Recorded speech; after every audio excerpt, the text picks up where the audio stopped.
అందరికీ నమస్తే. నేను మీ తిరుపతి. తెలంగాణ ముఖ్యమంత్రి రేవంత్ రెడ్డి గారి CM seat ఊడబోతుందా?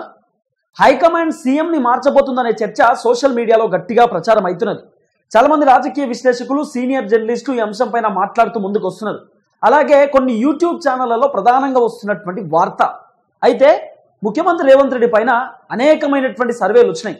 Revanth Reddy performance, Revanth Reddy వ్యవహారము, రేవంత్ రెడ్డి ఒంటెత్తిపోకడ, రేవంత్ రెడ్డి హైకమాండ్ చెప్పినట్టు వినకపోవడం, ఓవైపు కాంగ్రెస్ పార్టీకి సంబంధించినటువంటి సీనియర్ లీడర్లు రేవంత్ రెడ్డికి ఏదైనా సజెషన్స్ ఇస్తే, లేకపోతే ఇట్లా వేస్తే బాగుంటుంది, ఇట్లా వేస్తే బాగుంటుంది అని చెప్పి ఏదైనా సలహాలు సూచనలు ఇచ్చినా కూడా రేవంత్ రెడ్డి ఫాలో కాకపోవడం, రేవంత్ రెడ్డి ఇష్టానుసారంగా వ్యవహరిస్తున్నాడని, రేవంత్ రెడ్డి ఎవరు చెప్పినా వినట్లేదని, ఆయన లైన్ అంతా డిఫరెంట్లో ఉన్నదని, రేవంత్ రెడ్డి కాంగ్రెస్ పార్టీకి సంబంధించిన పిసిసి అధ్యక్షుడు మహేష్ కుమార్ గౌడ్ ఏదైనా చెప్పినా కూడా రేవంత్ రెడ్డి పెద్దగా పట్టించుకుంటలేడని, లేకపోతే కాంగ్రెస్ పార్టీ ఇన్ఛార్జు దీపాదాస్ మున్సి రేవంత్ రెడ్డితో ఏదైనా షేర్ చేసుకున్నా కూడా రేవంత్ రెడ్డి పెద్దగా రెస్పాన్స్ ఇస్తలేడని, ఇక ఆయన ముఖ్యమంత్రి కాబట్టి నేను చెప్పినట్టే వినాలే, నా లైన్లోనే అందరు నడవాలి, నేను ఏది చెప్తే అదే ఫైనల్ అనేటటువంటి తరహాలో రేవంత్ రెడ్డి పర్ఫార్మెన్స్ కనబడుతున్నది.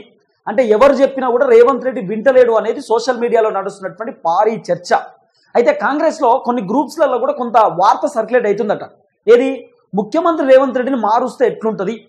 ఎందుకంటే రేవంత్ రెడ్డిని చేంజ్ అయిన తర్వాత కాంగ్రెస్ కొన్ని పరిణామాలను ఎదుర్కోవాల్సినటువంటి అవసరం ఉంటుంది. ఎందుకంటే కాంగ్రెస్లో బడా వ్యక్తులు ఉన్నారు, 30 years ఇండస్ట్రీకి సంబంధించినటువంటి సీనియర్ నేతలు ఉన్నారు.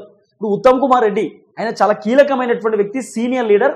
మనం సినిమాలలో 30 years ఇండస్ట్రీ అని చెప్తాం కదా, పొలిటికల్ ఇండస్ట్రీలో Uttam Kumar Reddy 30 years 20 years senior. తర్వాత బట్టి విక్రమార్క సీనియర్ లీడరు, తర్వాత కోమటిరెడ్డి వెంకటరెడ్డి సీనియర్ లీడరు. ఇలాంటి సీనియర్ నేతలు అనేక మంది ఉన్నారు. మరి ఇంతమంది సీనియర్లు ఉన్నప్పటికీ కూడా టీడీపీ నుండి వచ్చినటువంటి వ్యక్తి, తర్వాత అనేకమైనటువంటి స్ట్రగుల్స్ ఫేస్ చేసినటువంటి వ్యక్తి, కానీ రాజకీయాలలో అంత పెద్దగా నాలెడ్జ్ లేనటువంటి వ్యక్తి, ప్లస్ కీలకమైనటువంటి పదవులు పెద్దగా రేవంత్ రెడ్డి అనుభవించలే. అంటే కీలకమైనటువంటి శాఖలలో రేవంత్ రెడ్డి పని చేయలే. ప్లస్ రేవంత్ రెడ్డి అధికారంలో ఉన్నటువంటి పార్టీలో కూడా ఎప్పుడు పని చేయలే. మరి అలాంటి రేవంత్ రెడ్డికి ముఖ్యమంత్రి పదవి ఎట్టిచ్చిర్రు? రేవంత్ రెడ్డికి సీఎం సీట్ ఇవ్వడానికి గల కారణం ఏంటంటే చాలా పెద్ద క్వశ్చన్ మార్క్ లెక్కన కనబడుతున్నది. అయితే రేవంత్ రెడ్డి చేయబట్టి తెలంగాణ రాష్ట్రంలో కాంగ్రెస్ అధికారంలోకి వచ్చిందనేది ఒక ప్లస్ పాయింట్ రేవంత్ రెడ్డికి. తర్వాత పాదయాత్ర చేసిండు, ప్రజలను చైతన్యం చేసిండు. తర్వాత చిన్న స్థాయి నుండి పైకి వచ్చినటువంటి వ్యక్తి రేవంత్ రెడ్డికి మంచి యూత్ ఫాలోయింగ్ ఉంటుంది. కాంగ్రెస్లో ఆయనకంటూ ఒక ఫ్యాన్ బేస్ ఉంటుంది, సపరేట్ ఫ్యాన్ బేస్. కాబట్టి రేవంత్ రెడ్డికి ఇస్తే బాగుంటుంది ముఖ్యమంత్రి పదవి. రేవంత్ రెడ్డికి ఉన్న మెయింటైన్ చేసేటటువంటి సత్తా ఉంటుంది. ఎందుకంటే మొత్తం పిసిసి అధ్యక్ష పదవి ఇచ్చినప్పుడు రేవంత్ రెడ్డి కాంగ్రెస్ ని మేనేజ్ చేసిండు. తర్వాత పిసిసి రేవంత్ రెడ్డి ఉన్నప్పుడే కదా కాంగ్రెస్ అధికారంలోకి వచ్చింది. కాబట్టి సో పిసిసి అధ్యక్షుడే ముఖ్యమంత్రి ఉండాలి. కాబట్టి సో పిసిసికే అధ్యక్ష అంటే ముఖ్యమంత్రి పదవి ఇద్దామనేటటువంటి ఆలోచనతో కాంగ్రెస్ ఎట్లా రేవంత్ రెడ్డికి సీఎం సీట్ ఇచ్చేటటువంటి కార్యక్రమం చేసినారు. కానీ ఈ 1 year పాలనలో రేవంత్ రెడ్డి పైన, కేసీఆర్ పైన 10 సంవత్సరాలు వచ్చినటువంటి వ్యతిరేకత కేవలం ఈ సంవత్సర పాలనలో రేవంత్ రెడ్డి పైన వచ్చింది. మామూలు వ్యతిరేకత కాదు. మీరు మొన్నదాకా చూసారు కదా, గ్రామ సభలు 20 తారీఖు నుండి 25వ తారీఖు దాకా, అంటే దాదాపు 5 రోజులు జరిగినటువంటి గ్రామ సభలలో జనం అధికారాన్ని ఉరికిచ్చేటటువంటి కార్యక్రమం. తర్వాత కాంగ్రెస్ పార్టీ ఎమ్మెల్యేలు, ప్రతిపక్ష పార్టీ ఎమ్మెల్యేలు ఎవరైనా ఊర్లకు పోతే జనం తరిమికొట్టేటటువంటి పరిస్థితి. ముఖ్యమంత్రి రేవంత్ రెడ్డికి సంబంధించినటువంటి వీడియోలు, ఫోటోలు ఎక్కడైనా కనబడితే మొత్తం స్కిప్ చేస్తున్నారు. అసలు రేవంత్ రెడ్డి వీడియోలు చూడడానికి కూడా ఇష్టపడతలేరు జనం. అంటే అంత వ్యతిరేకత ఎందుకు వచ్చింది? రేవంత్ రెడ్డి ఎందుకు అంత వ్యతిరేకత తెచ్చి మూట కట్టుకున్నాడు అంటే చాలా అంశాలు ఒక్కొక్కటి తెరపైకి వస్తున్నాయి. అయితే కాంగ్రెస్ పార్టీ మంత్రులు చెప్తున్నటువంటి మాట కూడా ఇదే. మంత్రులు ఏం చెప్తున్నారు అంటే, ముఖ్యమంత్రి రేవంత్ రెడ్డి చేయబట్టి కాంగ్రెస్ చాలా డ్యామేజ్ అయింది, కాంగ్రెస్ చాలా ఇబ్బంది అయింది. వాస్తవానికి తెలంగాణ జనం ఏమనుకున్నారు, కేసీఆర్ 10 సంవత్సరాలు అధికారంలో ఉన్నాడు, అధికారంలో ఉంటూ అనేకమైనటువంటి కార్యక్రమాలు చేసిన, కార్యక్రమాలతో పాటు వాళ్ళు స్కీములు ఎంత ఇచ్చారో సెకండరీ, కానీ స్కాములు ఎక్కువ చేసారు. స్కీముల కంటే ఎక్కువ రైతు బంధు అని చెప్పి దాంట్లో స్కాము, డబుల్ బెడ్రూమ్లో స్కాము, అనేక అంశాలలో స్కామ్, గొర్రెల పంపిణీలో స్కాము, చేపల పంపిణీలో స్కాము, అన్నిట్లో కేసీఆర్కి సంబంధించినటువంటి ఖాందాన్ భారీ ఎత్తున స్కాములు చేసేటటువంటి కార్యక్రమం చేసినారు.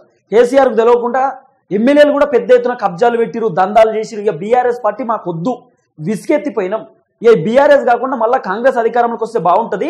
కాంగ్రెస్ అనేది చాలా పెద్ద పార్టీ కదా. గతంలో వైఎస్ రాజశేఖర రెడ్డి పాదయాత్ర చేసుకుంటా చాలా ఊర్లలో ఇంద్రమ్మ ఇండ్లు ఇచ్చిండు, బోర్లు లేపించిండు, బోరింగ్ లేపించిండు, రోడ్లు లేపించిండు, అనేకమైనటువంటి కార్యక్రమాలు చేసిండు వైఎస్ రాజశేఖర రెడ్డి. తర్వాత రోషయ్య, కిరణ్ కుమార్ రెడ్డి, ఇలాంటి బడా వ్యక్తులను తెలంగాణ సమాజం చూసింది. కాబట్టి మళ్ళీ కాంగ్రెస్ వస్తే బాగుంటుంది, మళ్ళీ మాకు ఇంద్రమ్మ ఇల్లు వస్తాయి, కాంగ్రెస్ వస్తే కొంచెం పచ్చబడుతుంది రాష్ట్రం అని చెప్పి అనుకున్నారు. కానీ సీన్ కట్ చేస్తే రేవంత్ రెడ్డి పర్ఫార్మెన్స్ చాలా వీక్ కనబడ్డది. మామూలు వీక్ కాదు, అబ్నార్మల్ వీక్. అయితే మంత్రులు ఏం చెప్తున్నారట అంటే, కాంగ్రెస్ పార్టీకి సంబంధించిన మంత్రులు సింపుల్, వాళ్ళు చేతులు ఎత్తేస్తారు. ఒకవేళ హైకమాండ్ కనుక కాంగ్రెస్ పార్టీ మంత్రులను, ఎమ్మెల్యేలను, ఎంపీలను, ఎమ్మెల్సీలను అందరినీ కూర్చోబెట్టి అసలు ఎందుకు వ్యతిరేకత వచ్చింది, ఈ వ్యతిరేకత రావడానికి గల కారణం ఏందని చెప్పి అడిగిర్రు అనుకో, మంత్రులు ఎమ్మెల్యేలు ఎంపీలు సింపుల్గా రేవంత్ రెడ్డి, అందరు రేవంత్ రెడ్డి మీద నూపుతారు.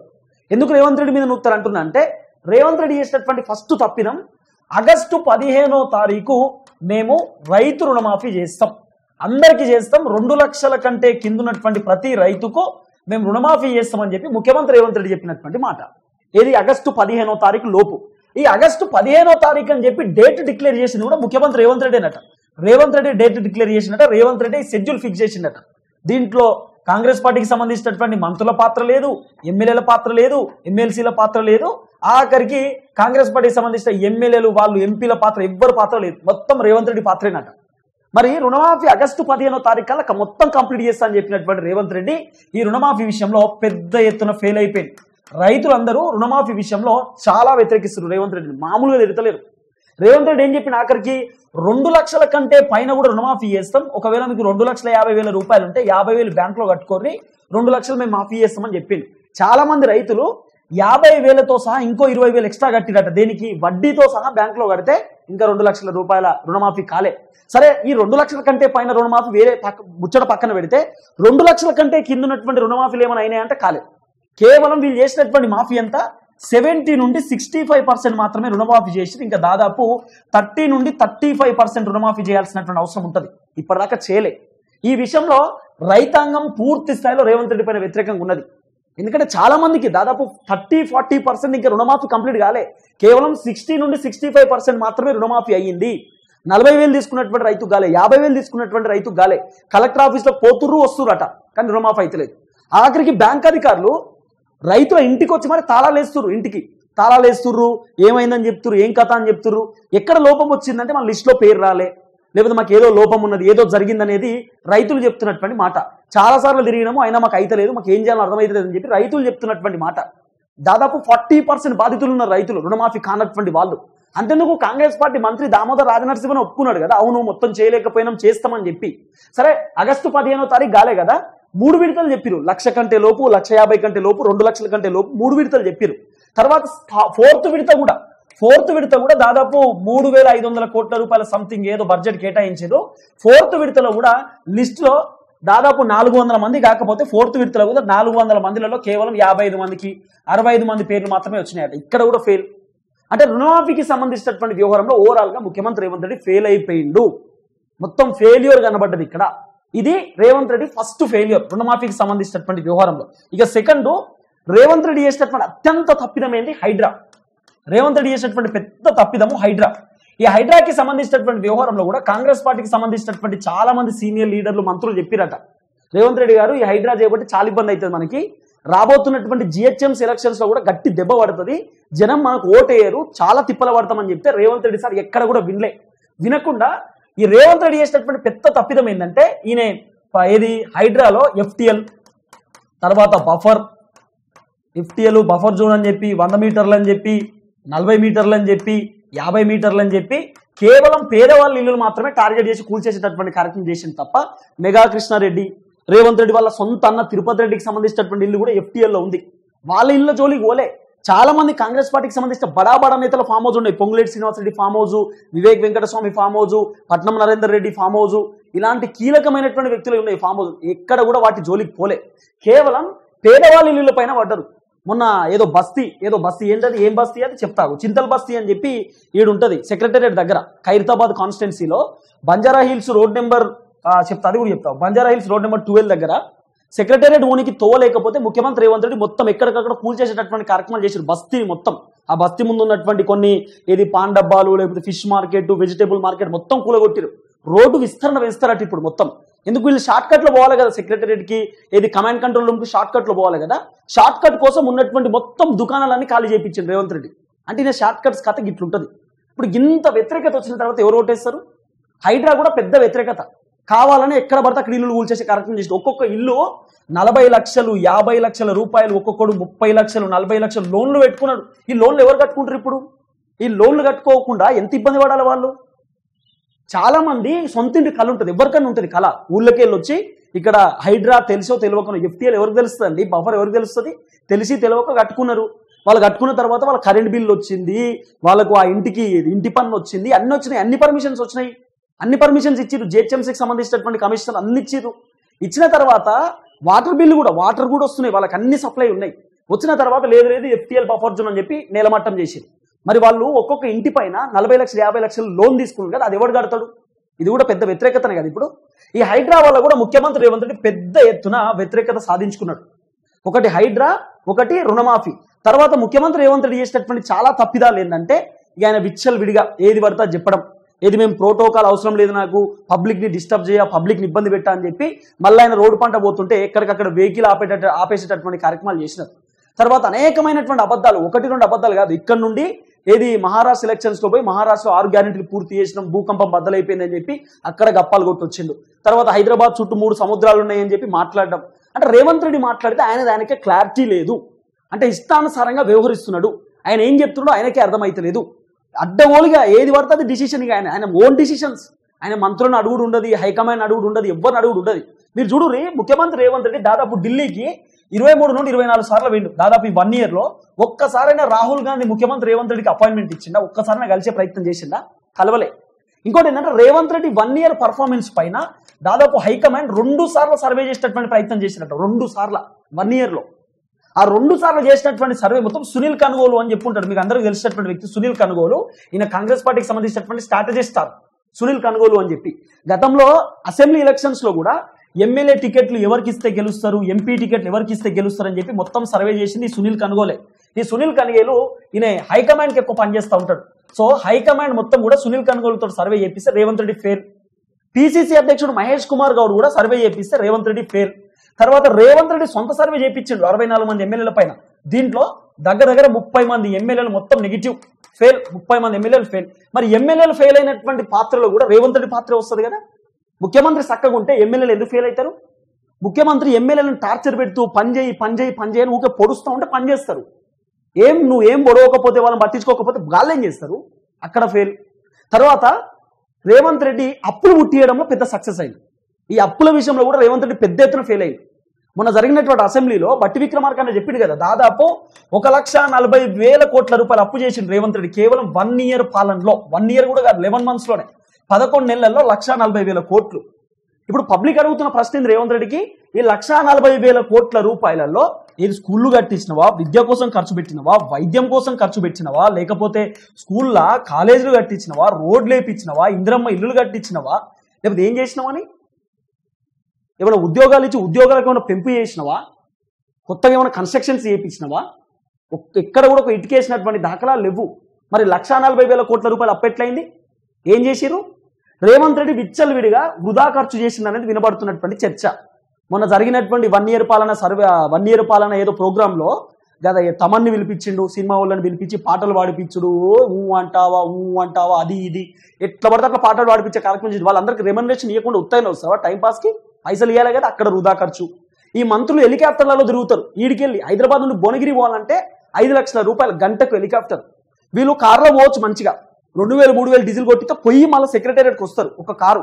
కానీ వీళ్ళు 5 లక్షల రూపాయలు పెట్టి హెలికాప్టర్లో పోవాలి. షార్ట్ కట్స్ అలవాటు కదా మనోళ్ళకి. ఇక్కడ వృధా ఖర్చు. దావోస్కి 10-15 కోట్ల రూపాయల ఖర్చు, అక్కడ వృధా ఖర్చు. వృధా ఖర్చుకు పైసలు ఉంటాయి వీళ్ళ తాన. ఒకసారి మంత్రుల బృందము వీళ్ళు సౌత్ కొరియాకు నార్త్ కొరియాకు వేరు, ఏది మూసి చూసి వద్దామని చెప్పి అక్కడ వృధా ఖర్చు. అన్ని వృధా ఖర్చులే తప్ప ఖర్చు పెట్టినటువంటి దాఖలాలు ఎక్కడ చూడలే. దాదాపు 70-80 కోట్ల రూపాయలు పెట్టి యాడ్స్ వేయించిండు. దేనికి? పేపర్లలో యాడ్స్, బస్ స్టాండ్ల మీద యాడ్స్ వేయించిండు. అన్నింటిలో వ్యతిరేకతనే, మామూలు వ్యతిరేకత లేదు రేవంత్ రెడ్డి పైన. అబ్నార్మల్ దారుణమైనటువంటి వ్యతిరేకత, ఎవ్వరూ ఊహించినటువంటి వ్యతిరేకత. మీరు చెప్పొచ్చు అన్న మీరు కావాలని అంటుర్రన్న, నేను కావాలని అనట్లే. సోషల్ మీడియాలో మీరు రోజు చూస్తారు జనాలు ఎట్లా తిడుతుర్రు, ఏం చేస్తున్నారు అనేది. ఇన్స్టాగ్రామ్లో స్క్రోల్ చేసుకుంటూ పోతే మీకు బొచ్చడి వీడియోలు వస్తాయి, దాంట్లోనే అర్థమవుతుంది పర్ఫార్మెన్స్ అంతా. కొన్ని మీడియా ఛానల్స్ సరే బీఆర్ఎస్ బ్యాచ్ ఇంకోటి కొన్ని టార్గెట్ చేస్తూ రేవంత్ రెడ్డిని విమర్శించవచ్చు. కానీ మాలాంటి జెన్యూన్గా ఉన్నటువంటి వ్యక్తులు, నేను రేవంత్ రెడ్డి తప్పు చేస్తే బాగా చెప్తా, రేవంత్ రెడ్డి గురించి మాట్లాడతా. ఒకవేళ కేటీఆర్ తప్పు చేసిన బాగా చెప్తాం. రేవంత్ రెడ్డి తప్పు చేసిన 100% చెప్తాం. కొన్ని మీడియా ఛానల్ జెన్యూన్గా ఉంటాయి. అందరూ భజన కొట్టేటోళ్ళు లెక్క మనం భజన కొట్టాం కదా. మీకు చాలా వీడియో చూపించిన, కాంగ్రెస్ మీద ఇట్లా మరలబడుతుంది, ఇంత ఇబ్బంది పడుతుంది జనం అని చెప్పి అనేకమైనటువంటి వీడియోలు నేను చూపించేటటువంటి కార్యక్రమం చేసిన. అనేకమైనటువంటి వీడియోస్ మీరు చూసిరు. అయితే హైకమాండ్ ఒక క్లారిటీకి వచ్చింది, ఈ రేవంత్ రెడ్డికి సంబంధించినటువంటి సీఎం సీటును మారుస్తేనే కాంగ్రెస్ ఏమైనా డెవలప్ అవుతుందేమో, కాంగ్రెస్ పైన వ్యతిరేకత పోవాలంటే రేవంత్ రెడ్డికి సంబంధించినటువంటి సీఎం పదవి మార్చాలి అనేది హైకమాండ్ కొంత ఆలోచన చేస్తుంది అనేది వినబడుతున్న చర్చ. సరే, అధిష్టానం ఒకవేళ రేవంత్ రెడ్డి సీఎం సీట్ కనుక తీసేస్తే జరగబోయేటటువంటి పరిణామాలు ఏంది, మరి ఆ పరిణామాలను ఎదుర్కోవడానికి రెడీగా ఉందా కాంగ్రెస్ అనేది వినబడుతున్నటువంటి అంశం. ఒకవేళ రేవంత్ రెడ్డిని మార్చిరనుకో ఖచ్చితంగా ప్రభుత్వం పడిపోయేటటువంటి అవకాశం కూడా ఉండొచ్చు. ఎందుకంటే ఈ 1 year మొత్తంలో రేవంత్ రెడ్డికి అలవాటు అయిపోయారు. అంటే Revanth Reddy is a CM అనేటటువంటి ఒక ఆరా క్రియేట్ అయింది. ఇప్పుడు ఈ ఆరాని తొలగించి కొత్తలకు ముఖ్యమంత్రి పదవి ఇస్తే సెట్ కావడానికి మళ్ళీ 1 year పడుతుంది. కాబట్టి రేవంత్ రెడ్డి సీఎం పదవి 50-50 ఛాన్సెస్, మార్చొచ్చు మార్చకపోవచ్చు అనేది కొంత వినబడుతున్నటువంటి అంశం. ఒకవేళ మారుస్తే మాత్రం మార్చ్లో ఆయనకు డెడ్ లైన్ అంటున్నారు. మార్చిలోనే ముఖ్యమంత్రి రేవంత్ రెడ్డి సీఎం పదవికి డెడ్ లైన్ అంటా ఉన్నారు. ఎందుకు మార్చిలో డెడ్ లైన్ అంటా ఉన్నారు అంటే మార్చి తర్వాత అందరికి మంచి జరగవచ్చు, మార్చి తర్వాత ఖచ్చితంగా కాంగ్రెస్ పైన ఉన్నటువంటి వ్యతిరేకత పోవచ్చు అనేది కూడా కొంత మాట్లాడుతున్నటువంటి అంశం. ఎందుకు మార్చ్ అంటే ఈ రేవంత్ రెడ్డి పర్ఫార్మెన్స్ సర్పంచ్ ఎలక్షన్స్ లో చూద్దాం. సర్పంచ్ ఎలక్షన్స్ లో ఎట్లుంటాయి, సర్పంచ్ ఎలక్షన్స్ లో బీఆర్ఎస్ బీజేపీ ఈ 2 ప్రతిపక్ష పార్టీలు కదా, ఈ 2 పార్టీల కంటే ఎక్కువ సీట్లు కాంగ్రెస్ పార్టీకి రావాలి. రేవంత్ రెడ్డి ఏం చేస్తాడనేది ఇక్కడ అర్థమవుతుందని చెప్పి అధిష్టానం భావిస్తుందట. ఎందుకంటే మీరు చూడుర్రి, కాంగ్రెస్ పార్టీకి దాదాపు 64 సీట్లు వచ్చినాయి కదా, 64 సీట్లన్నీ రూరల్ ప్రాంతాలకు సంబంధించినటువంటి సీట్లు, అంటే పల్లెటూరులో జనమేసినటువంటి ఓట్లు. సిటీలో ఈ బీఆర్ఎస్ పార్టీకి 39 సీట్లు వచ్చినాయి. మొత్తం హైదరాబాద్ మొత్తం కూడా బీఆర్ఎస్ పార్టీ ఎక్కువ గెలిచినాయి సీట్లు. కాబట్టి రూరల్ ప్రాంతాలు, పల్లెటూరు ప్రాంతాలు 64 సీట్లు కాంగ్రెస్ పార్టీకి వచ్చినాయి. కాంగ్రెస్ ఈరోజు తెలంగాణలో అధికారంలో ఉందంటే కారణం కూడా రైతులు, నిరుద్యోగులు, ఊర్లో ఉన్నటువంటి జనమే ఓట్లేసి గెలిపించినారు.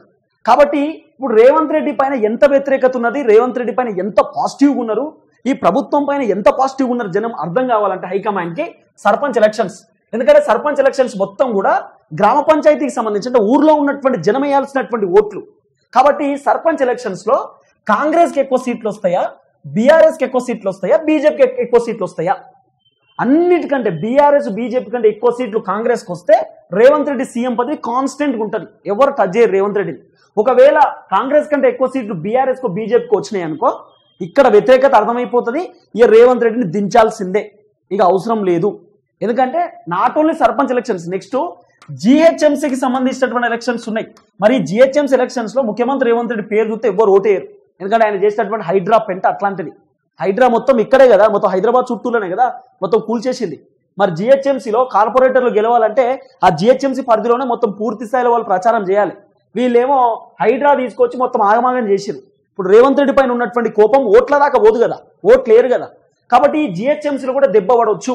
ఒకవేళ సర్పంచ్ ఎలక్షన్స్ లో కాంగ్రెస్ కి ఎక్కువ సీట్లు వచ్చినాయి అనుకో, రేవంత్ రెడ్డి ఎట్లనో అట్లా జిహెచ్ఎంసీ ఎలక్షన్స్ లో కూడా మేనేజ్ చేసేటటువంటి సత్తా ఉంటుంది.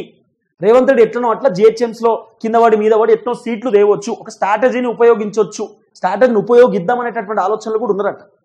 ఇవన్నీ ఒక్కొక్కటి తెరపైకి వస్తున్నాయి. కానీ ఈ గ్రామ పంచాయతీ ఎలక్షన్స్ రేవంత్ రెడ్డికి ఇప్పుడు డెడ్ లైన్ లెక్క కనబడతా ఉన్నది.